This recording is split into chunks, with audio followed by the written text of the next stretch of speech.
میرے اللہ میرے داتا زمانے سارے تیرے نے حمد تیری ثنا تیری ترانے سارے تیرے نے۔ پیارے نبی صلی اللہ علیہ وسلم اپنے صحابہ کو تسلی دے رہے، دلاسا دے رہے کہ میں موجود ہوں اور میری موجودگی میں اگر دجال نکل آیا تو میں کافی ہوں تمہاری طرف سے۔ یہ دجال بہت بڑا فتنہ ہے اور اللہ نے اس کے مقابلے کے لیے ہمیں بہت بڑا ہتھیار دیا ہے۔ یہ موغلوں کا دعویٰ کرنے والے جو خالی ہاتھ ہیں، کچھ نہیں ہے اس کے پاس، اور دنیا ان کے پیچھے دوڑ رہی ہے، دنیا ان کے پیچھے لگی ہوئی ہے، عورتیں ان کے پیچھے لگی ہوئی ہیں۔ اس قرآن کی طرف لوٹئے۔ دجال کا مقابلہ کرنا ہو تو علاج قرآن ہے۔ آج کے دور میں بھی یہ جتنے پیر و فقیر، یہ بابے، جب رسول اللہ صلی اللہ علیہ وسلم نے یہ فرمایا کہ اس کا پہلا دن 1 سال کے برابر ہوگا، تو صحابہ نے فرمان مصطفیٰ کو سن کر اپنی عقل کے گھوڑے نہیں دوڑائے۔ میرے اللہ میرے داتا زمانے سارے تیرے نے۔ السلام علیکم ورحمۃ اللہ وبرکاتہ۔ ان الحمد للہ نحمده ونستعینه ونستغفره ونعوذ باللہ من شرور انفسنا ومن سیئات اعمالنا من يهده الله فلا مضل له ومن يضلل فلا هادي له أشهد أن لا إله إلا الله وحده لا شريك له وأشهد أن محمدا عبده ورسوله أما بعد۔ دنیا کی یہ زندگی بہت مختصر زندگی ہے، بہت جلدی یہ جہاں سمیٹ دیا جانا ہے، بہت جلدی قیامت قائم ہونے والی ہے۔ قیامت کب قائم ہوگی اس کا علم تو صرف اللہ کے پاس ہے، لیکن رسول اللہ صلی اللہ علیہ وسلم نے قیامت کی کچھ نشانیاں بیان کی ہیں۔ قیامت کی بڑی بڑی نشانیاں جو پیارے حبیب علیہ الصلاۃ والسلام کے فرامین میں بیان ہوئی، آئیے وہ سنتے ہیں اور اللہ سے دعا کرتے ہیں کہ اللہ قیامت کے دن انسانیت 2 گروہوں میں تقسیم ہوگی، ایک ہمیشہ کی جنت اور ایک ہمیشہ کی جہنم میں۔ تو اپنی رحمت سے، اپنے فضل سے، اپنے کرم سے ہمیں ان پیاروں میں شامل فرمانا جو بغیر حساب کے، بغیر عذاب کے، بغیر عقاب کے تیری رحمت سے، تیرے فضل و کرم سے جنت کے مہمان بنیں گے۔ پیارے نبی صلی اللہ علیہ وسلم کے صحابی سیدنا حذیفہ بیان کرتے ہیں کہ پیارے نبی علیہ الصلاۃ والسلام نے ہمیں جھانک کر پوچھا جب ہم باتیں کر رہے تھے، ما تذکرون، تم کیا باتیں کر رہے ہو؟ ہم نے کہا اللہ کے نبی صلی اللہ علیہ وسلم ہم قیامت کا ذکر کر رہے ہیں۔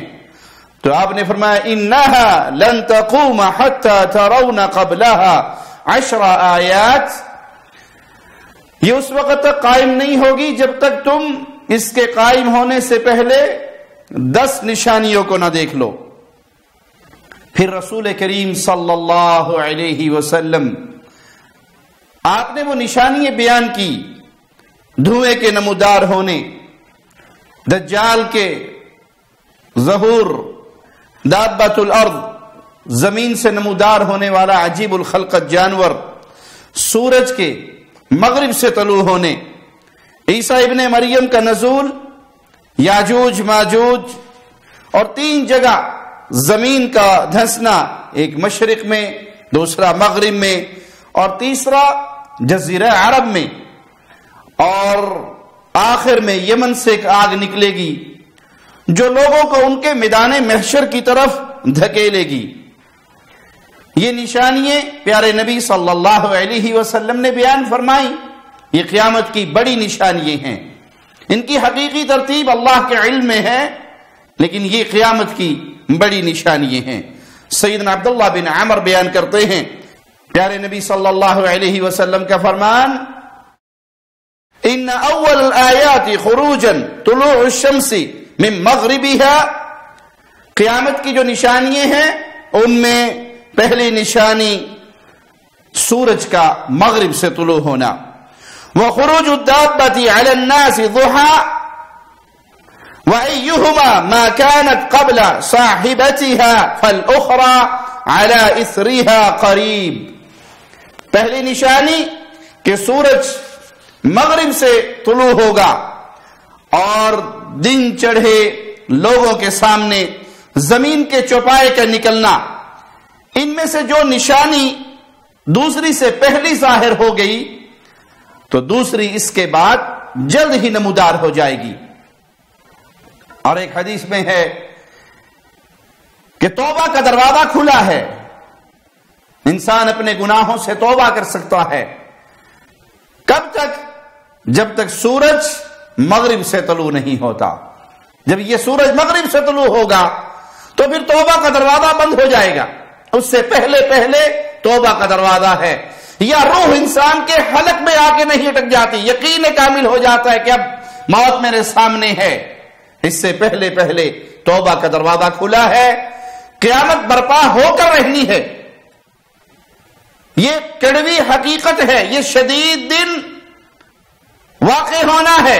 اس سے پہلے اپنے نام اعمال کو دیکھ لیجئے، غور کر لیجئے، اپنی خطاؤں پر اللہ سے معافی مانگ لیجئے۔ خوش نصیب اور کامیاب انسان وہی ہے جو اپنے معاملات کو خود دیکھ کر اپنے اللہ کے سامنے جھک جائے، اپنی خطاؤں پہ شرمندہ ہو جائے، آئندہ نہ کرنے کا عزم کرے، اللہ سے معافی مانگے، تو رحمان رحم فرمانے والی ذات اپنے بندوں کے گناہوں کو معاف فرما دیتی ہے۔ سیدنا عبداللہ بن عمر رضی اللہ عنہما بیان کرتے ہیں، اور یہ روایت مسند احمد میں 7040 نمبر، کہ رسول اللہ صلی اللہ علیہ وسلم نے فرمایا، الآیات خرزات منظومات فی سلک، قیامت کی نشانیاں ایسے ہیں جیسے لڑی کے اندر پروئے ہوئے موتی ہوتے ہیں۔ فَإِن يُقْطَعِ السِّلْكُ يَتْبَعْ بَعْضُهَا بَعْضًا، اگر وہ موتیوں کی لڑی ٹوٹ جائے تو کیسے موتی کے اوپر موتی آ کر گرتے ہیں، اسی طرح قیامت کی نشانیاں جب ظاہر ہونے لگیں گی تو یہ کے بعد دیگرے ظاہر ہوتی جائیں گی۔ موتی کی مالا کاٹ دی جائے، توڑ دی جائے، تو یہ نہیں کہ ایک موتی گرے گا اور پھر کافی عرصے کے بعد دوسرا آئے گا، جیسے موتی پر موتی گرتے ہیں فوراً ہی ساری مالا بکھر جاتی ہے۔ جب قیامت کی یہ بڑی نشانیاں ظاہر ہونے لگیں گی تو ایک کے بعد دوسری یہ نشانیاں ظاہر ہوں گی۔ نبی کریم صلی اللہ علیہ وسلم نے ایک صبح دجال کا ذکر کیا، دوران گفتگو آپ علیہ الصلوۃ والسلام کبھی اپنی آواز کو دھیما کرتے اور کبھی اپنی آواز کو بلند کرتے۔ صحابہ کہتے ہیں ہمیں یوں لگا کہ ہمارے قریب جو یہ کھجوروں کا جھنڈ ہے گویا دجال اسی کے اندر ہے۔ جب شام کو آپ واپس آئے تو ہم اسی تاثر میں اور اسی پریشانی میں تھے۔ رسول اللہ صلی اللہ علیہ وسلم نے ہماری پریشانیوں کو بھاپ لیا اور ہم سے پوچھا ما شأنکم، کیا ہوا تمہیں؟ ہم نے بتایا کہ اللہ کے نبی صلی اللہ علیہ وسلم آپ گفتگو کرتے ہوئے کبھی اپنی آواز کو بہت دھیما کر لیتے اور کبھی اونچی کر لیتے، تو ہم تو ڈر گئے اور یہ سمجھا کہ شاید انہی جھاڑیوں کے پیچھے دجال ہے، فوری نکلنے والا ہے۔ تو پیارے نبی صلی اللہ علیہ وسلم نے فرمایا غیر الدجال اخوفنی علیکم، مجھے تم لوگوں پر دجال کے علاوہ دیگر فتنوں کا زیادہ خوف ہے۔ اور بعض روایات کے اندر ریاکاری کا فتنہ اس کا ذکر ہوا۔ آپ نے فرمایا کہ دجال کا فتنہ تو واقعی بہت بڑا ہے، لیکن مجھے تم پر زیادہ خوف دجال کے علاوہ باقی فتنوں کا ہے۔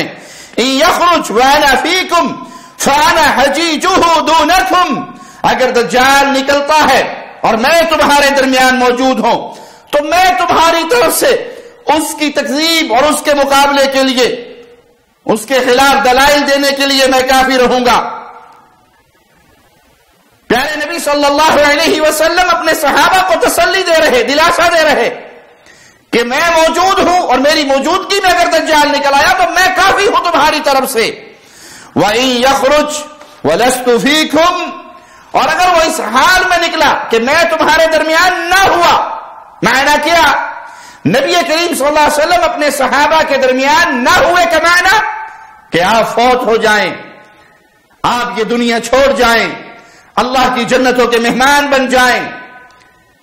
تو یاد کر لیجئے یہ پیارے نبی صلی اللہ علیہ وسلم کے الفاظ ہیں جو صحیح مسلم میں 2937 نمبر روایت ہے، وَإِن يَخْرُجْ وَلَسْتُ فِيكُمْ، وہ اس حال میں اگر نکلا کہ میں تمہارے درمیان نہیں ہوں، تو یہ عقیدہ باطل ہے کہ نبی کریم صلی اللہ علیہ وسلم آج بھی مدینہ کے اندر موجود ہیں۔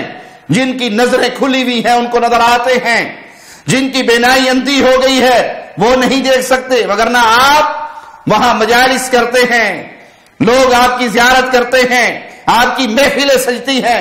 یہ پیروں نے، فقیروں نے، صوفیوں نے، قبر پرستوں نے کھانے پینے کا ڈھونگ اور دھندا بنایا ہوا ہے۔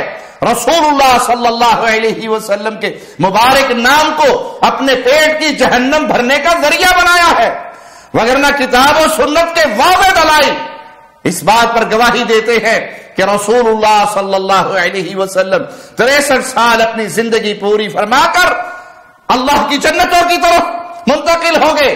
یہ آپ جس حجرہ میں دفن ہوئے یہ جنت کا ٹکڑا ہے۔ دنیاوی زندگی آپ کی ختم ہو گئی، آپ برزخی زندگی میں ہیں، آخرت کی زندگی میں ہیں، اللہ کی جنتوں کے مہمان ہیں۔ اب دنیا میں نہیں کہ آج وہ کسی پیر صاحب کے عرس پہ تشریف لائیں اور کل کسی پیر صاحب کے عرس پہ تشریف لائیں، اور کبھی کسی شہر میں پہنچے اور کبھی کسی شہر میں۔ یہ کھانے پینے کے ڈھونگ قبر پرستوں نے بنائے ہیں، جس کی دلیل نہ اللہ کی کتاب میں ہے نہ رسول اللہ صلی اللہ علیہ وسلم کی حدیث میں ہے۔ آپ نے فرمایا کہ وہ اس حال میں نکلے کہ میں تمہارے درمیان نہیں، تو ہر آدمی اپنی طرف سے حجت قائم کرنے والا وہ خود ہوگا۔ واللہ خلیفتی علی کل مسلم، اور اللہ ہر مسلمان پر میرا خلیفہ یعنی خود نگہبان ہوگا۔ پھر آپ علیہ الصلوۃ والسلام نے اس دجال کی بعض نشانیوں کا ذکر کیا کہ وہ گچھے دار بالوں والا ایک جوان شخص ہے، عینہ طافیہ، اس کی ایک آنکھ بے نور ہے۔ میں اسے عبد العزہ سے تشبیہ دیتا ہوں۔ رسول کریم صلی اللہ علیہ وسلم بہت پیارا علاج اس حدیث میں بیان کر رہے، دجال سے مقابلے کا علاج۔ رسول اللہ صلی اللہ علیہ وسلم کی حدیث، فمن ادرکہ منکم فلیقرأ علیہ فواتح سورۃ الکہف، تم میں سے اگر کسی کا ٹاکرا اس سے ہو جائے جس وقت وہ ظاہر ہو، تو اہل ایمان تم کرنا کیا؟ اس کو دیکھ کر سورۃ کہف کی ابتدائی آیات اس کی تلاوت کرنا۔ سورۃ کہف کی ابتدائی آیات یہ علاج ہے دجال کا، وہ اس کا مقابلہ نہیں کر سکتا، یہ آیات اس پر بھاری ہے۔ ان آیات کو یاد کیجئے، ان آیات کو حفظ کیجئے، اپنے بچوں کو حفظ کروائیے۔ دجال سے مقابلے کا 90 نسخہ سورۃ کہف کی ابتدائی آیات۔ انہ خارج خلۃ بین الشام والعراق، وہ عراق اور شام کے درمیان ایک رستے سے نکل کر آئے گا۔ فعاصا یمینا وعاصا شمالا یا عباد اللہ فاثبتوا، وہ دائیں اور بائیں تباہی نچاتا ہوا آئے گا، تباہی کرتا ہوا آئے گا۔ اے اللہ کے بندو تم ثابت قدم رہنا، اس کے فتنوں کا شکار نہ ہونا، بلکہ اس کا مقابلہ کرنا قرآن حکیم سے۔ یہ دجال بہت بڑا فتنہ ہے اور اللہ نے اس کے مقابلے کے لیے ہمیں بہت بڑا ہتھیار دیا ہے، اور وہ ہتھیار قرآن حکیم کی آیات، سورۃ کہف کی ابتدائی آیات۔ آج بھی شیاطین اس دجال سے پہلے اس کا راستہ ہموار کرنے والے اسی کے طرز پہ لوگوں کو برباد کرنے والے، اور لوگ ان کی باتوں میں آئیں گے۔ دجال کو تو اللہ نے بطور آزمائش کچھ قوت دی ہوگی، لیکن آج یہ پیر فقیر، یہ گدی نشین، یہ تعویذ گنڈوں والے، یہ جنات کے پجاری، یہ موکلوں کا دعویٰ کرنے والے جو خالی ہاتھ ہیں، کچھ نہیں ہے اس کے پاس، اور دنیا ان کے پیچھے دوڑ رہی ہے، دنیا ان کے پیچھے لگی ہوئی ہے، عورتیں ان کے پیچھے لگی ہوئی ہے، یہ عزتوں کے بھی ڈاکو ہے، یہ مال کے بھی ڈاکو ہے، یہ دین اور ایمان کے بھی ڈاکو ہے، اور دنیا پاگل ہو کے ان کے پیچھے لگی ہوئی۔ اللہ کے نبی صلی اللہ علیہ وسلم نے اتنے بڑے فتنے کا ذکر کر کے اور اس کا علاج بیان کر کے امت کو کہا کہ تم ثابت قدم رہنا، اور آج امت کا بہت بڑا ٹولہ ان پیروں فقیروں، ان بابوں کے، ان برہنہ پڑے ہوئے ملنگوں کے پیچھے اپنے ایمان کو، اپنی عزتوں کو برباد کرنے پر تلے ہوئے ہیں۔ مزارات آباد ہیں، خانقاہیں آباد ہیں، تعویذ گنڈوں کی فروشی کے مراکز آباد ہیں، بارہا 20 کیس دنیا کے سامنے واضح ہو چکے ہیں۔ کہاں کہاں کن کن ڈھیریوں پہ عورتوں کی عزتیں لٹتی ہیں، کہاں کہاں سے بچیاں اغوا ہوتی ہیں، کس طرح زنا کے بازار ان مزارات، ان خانقاہوں، ان درباروں درگاہوں کے پردے کے پیچھے چل رہے ہیں، لیکن عقل لینے والے، سمجھنے والے، غور کرنے والے بہت تھوڑے ہیں۔ وہ دجال جس کے پاس بطور فتنہ بہت کچھ ہوگا، اس کا علاج قرآن ہے۔ اگر آج بھی آپ کو یہ شک پڑ گیا کہ آپ کے اوپر جنات کا سایہ ہو گیا، آپ کے اوپر کوئی اور معاملہ ہو گیا، تو اللہ کے کلام کی طرف لوٹئے، نہ کہ ان عزتوں کے ڈاکو اور ایمان کے ڈاکوؤں کی طرف میں جائیں، جن کو اپنی طہارت کا نہیں پتا، جن کو اپنے غسل کا نہیں پتا، جنہیں اسلامی آداب کا نہیں پتا۔ ایک پیر صاحب کو ہم نے دیکھا، پیر دم مدار کا ملنگ، اس نے اپنے سر پہ بہت بڑی پگڑی باندھی ہوئی، اور وہ جب پگڑی کھولتا ہے تو کئی فٹ لمبے اس کے بال۔ نعرے تکبیر، نعرے رسالت، نعرے رسالت۔ اے بچوں بیٹھ جاؤ نیچے، نیچے بیٹھ جاؤ، نیچے بیٹھو، نیچے بیٹھو، بیٹھ جاؤ، نیچے بیٹھ جاؤ۔ سبحان اللہ، سبحان اللہ، سبحان اللہ، سبحان اللہ، سبحان اللہ۔ نعرہ تکبیر، نعرہ رسالت، جشن عید میلاد النبی، علماء اہل سنت، دم مدار، دم مدار۔ سبحان اللہ، سبحان اللہ۔ اب صبح کو کوئی بچیا یا گھر والی جن کے شوہر یا موجود ہو، وہ اپنے شوہر کا سر مت کھانا کہ بابا سے پوچھ کیا کون سا تیل لگاتے ہیں، ورنہ تم صبح پریشان کرو گی کیا لگاتے ہیں۔ یہ بالوں میں نہ تو کوئی تیل لگتا ہے، نہ تو کوئی شیمپو لگتا ہے، نہ ان بالوں کو روزانہ دھلا جاتا ہے۔ یہ سرکار قطب المدار کی کرامت کے بعد ہے۔ الحمدللہ ہم نے دیکھا ہے کہ ایک عورت، ایک بچی جب جوانی کی طرف بڑھتی ہے تو اس کے بال بڑھنا شروع ہوتے ہیں، لیکن جیسی وہ 30، 35، 40 کی عمر میں ہوتی ہے، اس کی جوانی ادھر جاتی ہے، اس کے بال ادھر جاتے ہیں۔ لیکن الحمدللہ مدار کے ملنگوں کے بال ہے کہ ان کی عمر جتنی بڑھتی ہے اتنے ان کے بال بھی بڑھتے ہیں۔ آپ کے پیر و مرشد حضور فخر ملنگا کے پیر و مرشد حضور تاجدار ملنگا حضرت بابا سید معصوم علی شاہ ملنگ کے 22 فٹ کے بال ہیں، کسی ملنگ کے 35 فٹ، کسی کے 45 فٹ، اور ایک ملنگ تو ایسے ہوئے جن کے 125 فٹ کے بال تھے۔ الحمدللہ اس طرح عالیہ مداریہ کی کرامت ہے، یہ سرکار قطب المدار کی کرامت ہے۔ الحمدللہ بڑے خوش نصیب ہے کہ آج آپ کو یہ موقع میسر آیا، بڑے قابل تعریف ہے آپ لوگ، سب کو مبارکباد۔ اور پھر ان بالوں پر مقابلہ ہوتا ہے، فلاں ملنگ کے اتنے لمبے تھے اور فلاں ملنگ کے اتنے لمبے تھے، نہ وہ بال دھوئے گئے، نہ وہ بال صاف ہوئے، اور وہ اتنے لمبے بال شریعت محمدیہ کی تعلیمات نہیں ہے، مردوں کو اس کی اجازت نہیں۔ رسول اللہ صلی اللہ علیہ وسلم کی مبارک زلفیں آپ کے کانوں کی لو تک یا آپ کے کندھوں کے برابر ہوتی تھی۔ یہ 3 میٹر، یہ 4 میٹر لمبے بال، یہ کون سا دین ہے؟ یہ ہندوؤں کا دین تو ہو سکتا ہے، محمد الرسول اللہ صلی اللہ علیہ وسلم کا دین نہیں۔ ان کے پلے میں کچھ نہیں. ان کی درگاہوں میں جا کے اپنے ایمان کا گوارا نہ کریں. آیت الکرسی یاد کریں, سورۃ کہف کی ابتدائی آیات یاد کریں, سورۃ بقرہ کی آیات جس میں جادو کے ابطال کا ذکر ہے اس کو یاد کریں. وَاتَّبَعُوا مَا تَتْلُو الشَّيَاطِينُ عَلَىٰ مُلْكِ سُلَيْمَانَ وَمَا كَفَرَ سُلَيْمَانُ وَلَٰكِنَّ الشَّيَاطِينَ كَفَرُوا يُعَلِّمُونَ النَّاسَ السِّحْرَ. ان آیات کو پڑھ کے جادو کے مریض میں دم کریں, سورۃ فاتحہ کو پڑھ کے دم کریں, سورۃ فلق اور ناس کو پڑھ کے دم کریں. یہ قرآن علاج ہے, یہ قرآن شفا ہے, جسموں کی بھی شفا, روحانیت کی بھی شفا, اور دنیا کے ہر مسائل کا حل ہے. اس قرآن کی طرف لوٹیے. دجال کا مقابلہ کرنا ہو تو علاج قرآن ہے. آج کے دور میں بھی یہ جتنے پیر و فقیر, یہ بابے, یہ دنیا کے لالچی جنہوں نے چادر سبز اوڑی ہوئی ہے, ہر حقیقت میں یہ دنیا کے ٹکڑوں کے پیچھے دین و ایمان کا بیڑا غرق کرنے پہ تلے ہوئے ہیں. ان کے در پہ جانے کی ضرورت نہیں.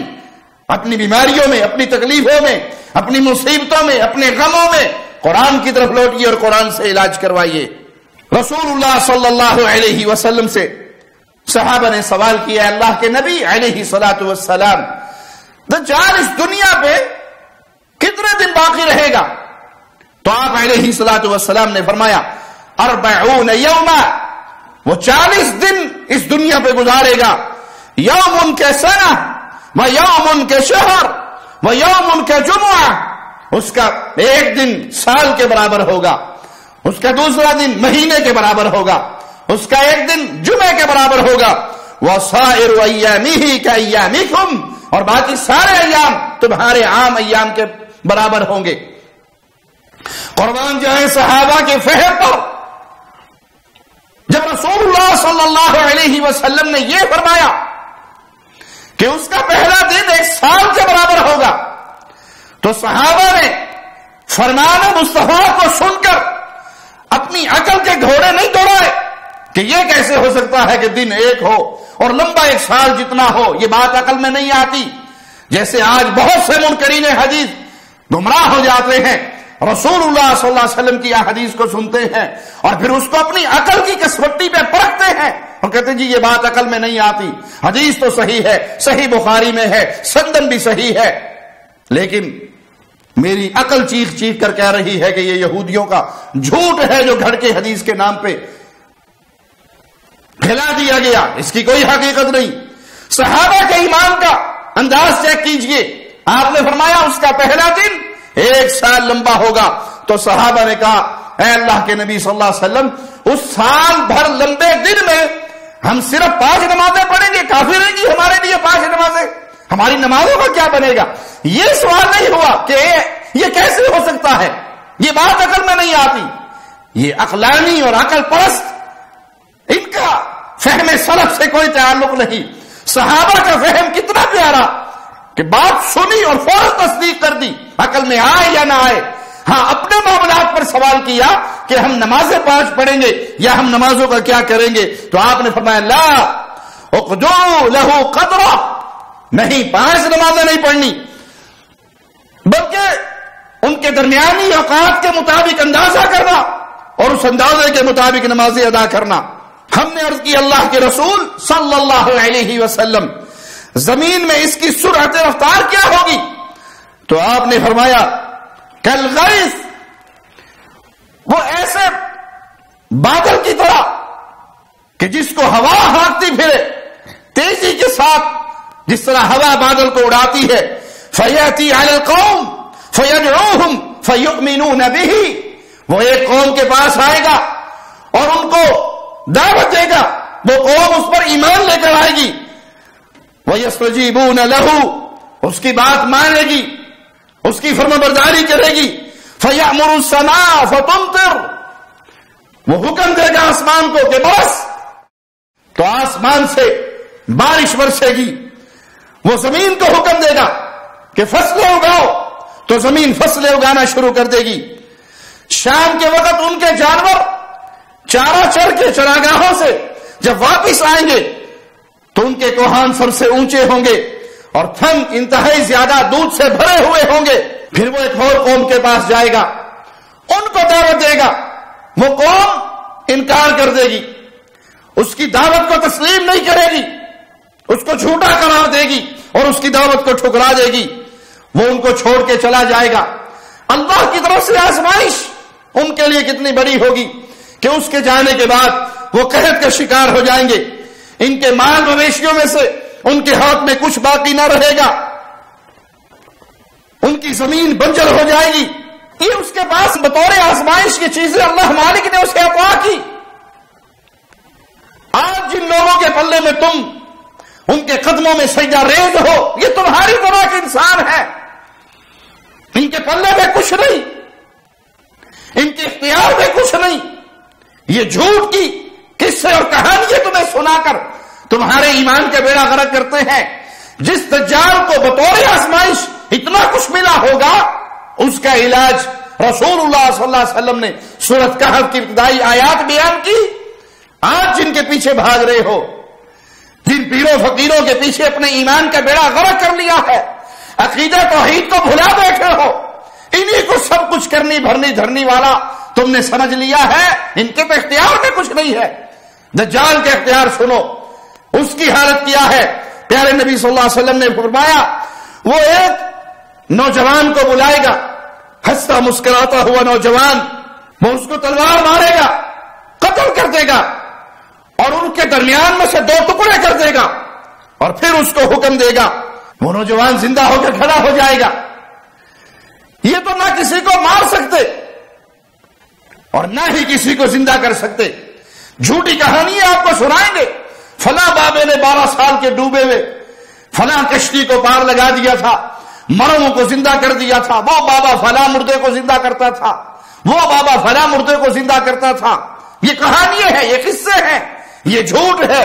لیکن دجال لوگوں کے سامنے اس زندہ اس نوجوان کو قتل کر کے اس کے جسم کے درمیان سے اسے چیر دے گا اور پھر اسے حکم دے گا اور وہ زندہ ہو جائے گا، ہنستا ہوا مسکراتا ہوا اٹھ جائے گا۔ یہی حال ہوگا کہ اللہ تعالیٰ عیسیٰ ابن مریم ان کو مبعوث فرمائے گا۔ وہ دمشق کے مشرقی حصے میں ایک سفید مینار کے قریب فرشتوں کے کندھوں پہ ہاتھ رکھتے ہوئے اتریں گے۔ جب اپنا سر جھکائیں گے تو اس سے پانی کے قطرے ایسے گریں گے جیسے موتی گرتے ہیں۔ کسی کافر کے لیے جو آپ کی سانس کی خوشبو پائے، مرنے کے سوا کوئی چارہ نہ ہوگا، اور ان کی سانس کی خوشبو وہاں تک پہنچے گی جہاں تک ان کی نظر پہنچ رہی ہوگی۔ عیسیٰ علیہ الصلوۃ والسلام اس دجال کو تلاش کریں گے تو مقام لطف پر اسے پائیں گے، وہیں اسے قتل کر دیں گے۔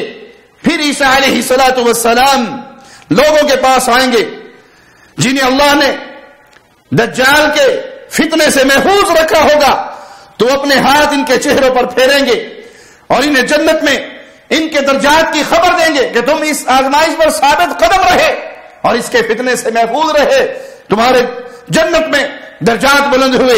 وہ اسی عالم میں ہوں گے کہ اللہ تعالیٰ وہی فرمائے گا کہ میں نے اپنے پیدا کیے ہوئے بندوں کو باہر نکال دیا ہے، اور اس سے مراد یاجوج ماجوج ہے۔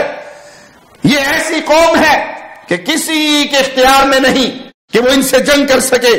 میری بندگی کرنے والوں کو اکٹھا کریں اور انہیں طور پہ لے جائیں، اور اللہ یاجوج ماجوج کو بھیج دے گا۔ وہ ہر اونچی جگہ سے امڑتے ہوئے آئیں گے۔ ان کے پہلے لوگ میٹھے پانی کی ایک جھیل کے پاس سے گزریں گے، اور اس میں جو پانی ہوگا وہ ان کے ابتدائی افراد ہی پی لیں گے۔ جب ان کے آخری افراد وہاں سے گزریں گے تو پانی نام کی کوئی چیز نہیں ہوگی، اور وہ کہیں گے کہ یہاں کبھی پانی بھی ہوا کرتا تھا۔ اللہ کے نبی عیسیٰ علیہ الصلوۃ والسلام اپنے ساتھیوں کے ساتھ محصور ہو جائیں گے، اور ان کی غربت کی کیفیت کیا ہوگی کہ اگر کسی کو بیل کا ایک سر مل جائے تو وہ انہیں اتنا پسند ہوگا جتنا آج کسی کو 100 دینار دے دو سونے کے، اس سے زیادہ پسند ہوگا اس غربت کی حالت میں بیل کے سر کا مل جانا۔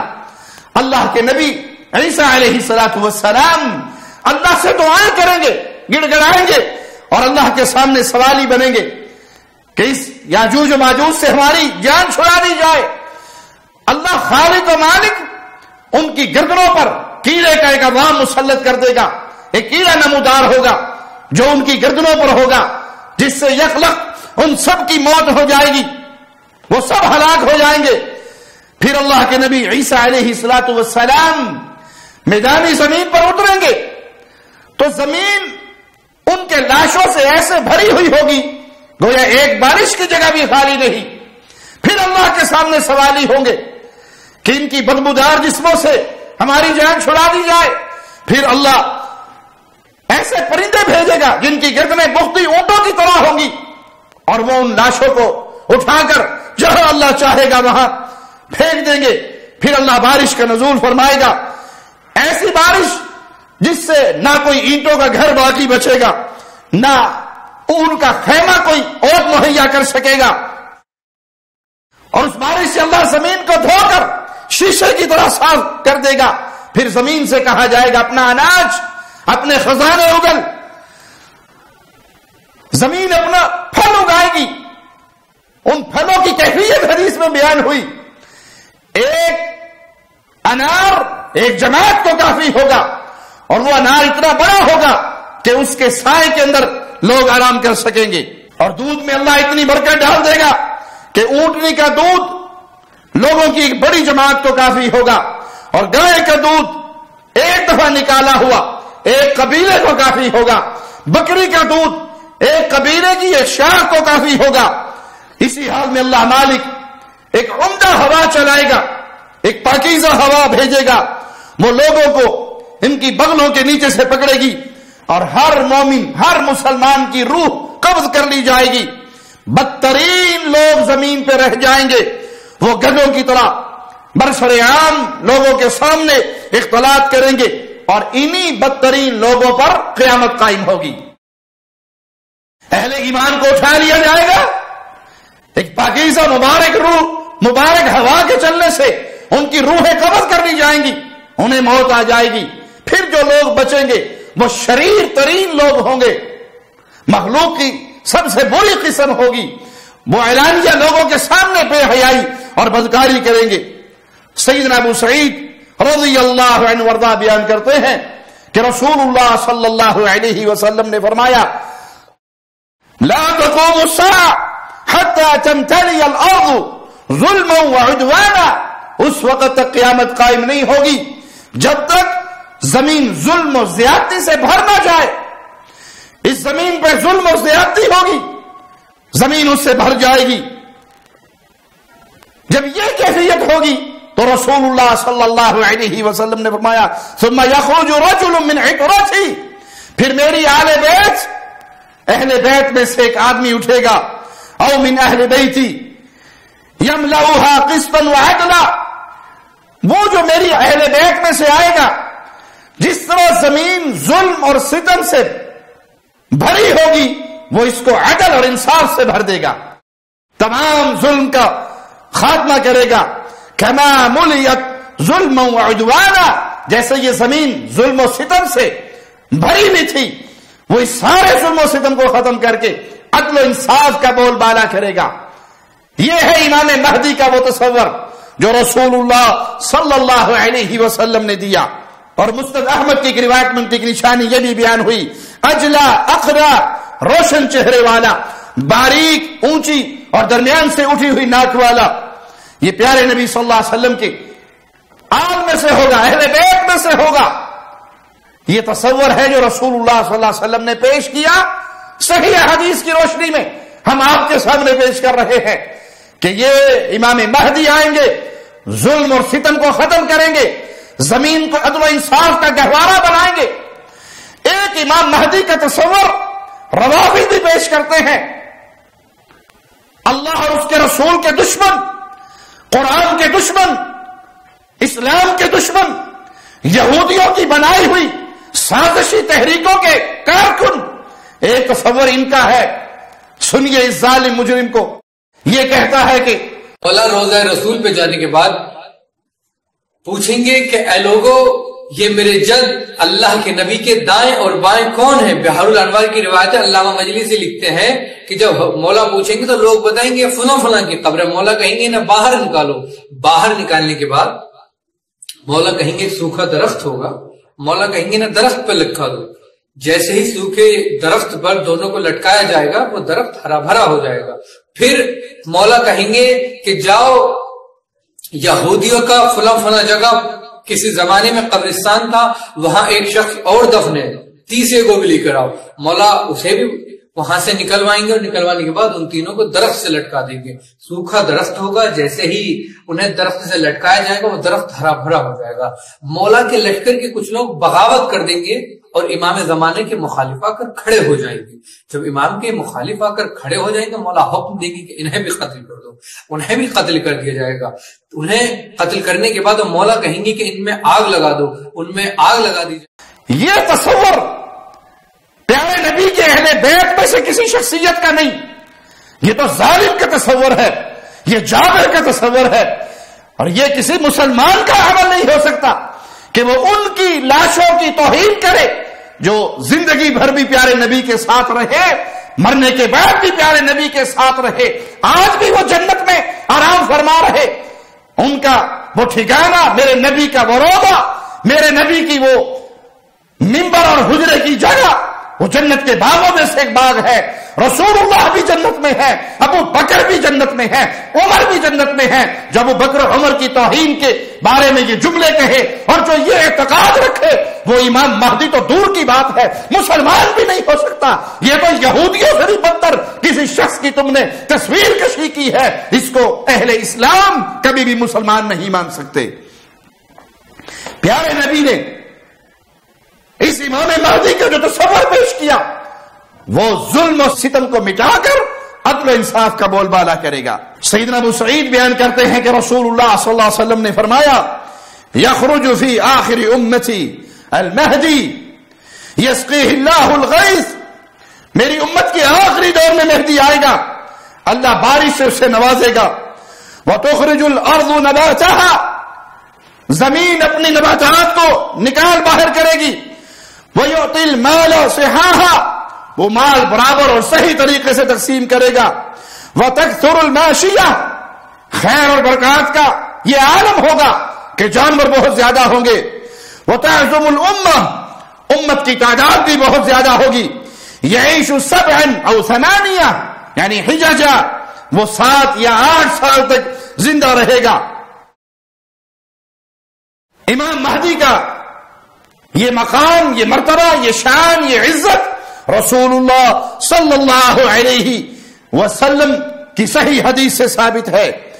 مہدی نہ تو آسمانوں سے نزول کرے گا, نہ پہاڑوں یا غاروں سے نکل کر آئے گا, بلکہ وہ رسول اللہ صلی اللہ علیہ وسلم کی اولاد میں سے ہوں گے, امت کے فرد ہوں گے, پیارے نبی کی مبارک نسل سے ہوں گے, امت کے ایک فرد ہوں گے.